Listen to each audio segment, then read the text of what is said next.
अस्सलाम वालेकुम my dear students. आज हम चैप्टर 9 पढ़ने जा रहे हैं।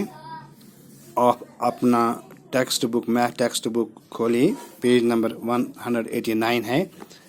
We will start areas of parallelograms and triangles. आज हम इंट्रोडक्शन पढ़ेंगे। In previous chapter you have seen that the study of geometry originated with the measurement of earth lands in the process of recasting boundaries of the fields and dividing them into appropriate plots। कहता है कि पहले chapter में, पहले सबक में हमने geometry की स्टडी की, मुताला किया। ऑरिजिनेटेड जो कहाँ से शुरू हुआ, measurement of earth. Geometry means measurement of earth यानी कि lands in the process of recasting boundaries. अगर हमें बाउंड्री यानी कि लगानी हो, निशानदेही करनी हो ऑफ द फील्डों के, and divide them into appropriate parts. और फिर कोई हमारे पास फील्ड है, उसकी बाउंड्री हमें निशानदेही करनी है। फॉर एग्जांपल ए फार्मर, अगर जब a farmer had a triangular field, हम एक मिसाल लेते हैं। एक फार्मर, एक किसान है, उसका एक ट्रायंगुलर फील्ड है, उसका एक ट्रायंगुलर खेत है, and he wanted to divide it equally among his 2 sons या डॉटर्स एंड सो ऑन। लेकिन इसके पास एक ट्रायंगुलर फील्ड है और वो इस ट्रायंगुलर फील्ड को अपने 2 बच्चों में बराबर तकसीम करना चाहता है। Without actually calculating the area of the field, बगैर इस खेत के एरिया को हिसाब किताब निकालने के बगैर, ही just divided one side of the triangular field into 3 equal parts.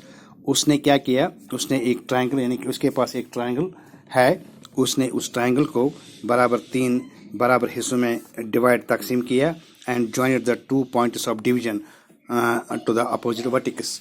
तो उसने जो 2 हिस्से किए, तो उसने ट्रायंगल में उनको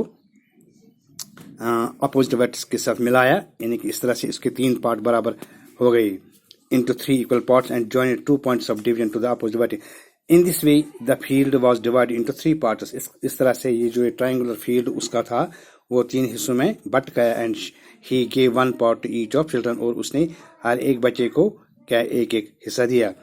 अच्छा, now question है, do you think all the 3 parts so obtained by him were in fact equal in area? अब क्वेश्चन है, अगर उसने इसके एक बराबर 3 हिस्से किए, फिर एक हिस्से का हम इक्वल एरिया निकालते हैं, क्या बाकी जो 2 हिस्से भी थे वो क्या इक्वल इन एरिया, उनका जो एरिया, उनका जो रकबा, उनका जो वो ज़मीन लैंड था, वो सबको बराबर मिल गया। To get answers to this type of question, ऐसे ही सवाल का जवाब देने के लिए, एंड अदर रिलेटेड प्रॉब्लम जो इसके साथ ताल्लुक़ रखते हैं, ऐसे ही question, there is a need to have relook at areas of plane figures. अब हम दोबारा प्लान फिगर्स के मुतालिक पढ़ेंगे, which you have already study in earlier class, यानी कि 8th तक जो हमने पढ़ा है। You may recall that the part of the plane enclosed by part of a plane enclosed by a simple closed figure is called a planar region. हमें पता है कि जो भी प्लान का एक पार्ट एनक्लोज होता है, उसको हम कहते हैं क्या, planar region, corresponding to that figure, जो उस फिगर के बराबर हो। The magnitude or measure of this planar region is called its area। हम उसी जो उस लैंड का या उस फील्ड का मैग्नीट्यूड, मकदार या मेजर प्लानर रीजन का, उसी को हम कहते हैं एरिया, यानी कि उस रीजन को। दिस मैग्नीट्यूड और measure is always express with the help of a number. हम उसको जैसे नंबर में एक्सप्रेस कर, जैसे 5 स्क्वायर सेंटीमीटर या 8 स्क्वायर मीटर या 3 हेक्टेयर्स या जो भी यूनिट हो। So we can say that the area of a figure is a number in some unit associated with the part of the plan enclosed by the figure. We are familiar with the concept of, हम पहले ही पढ़ चुके हैं congruent figures with the concept of congruent figures with from earlier classes and from chapter 7. 2 figures are called congruent। हमें पता है कि 2 figure उस वक्त congruent होती if they have the same shape and size। In other words, if 2 figures, चलिए हम लेते हैं A and B और congruent, then using a trace paper you can superpose।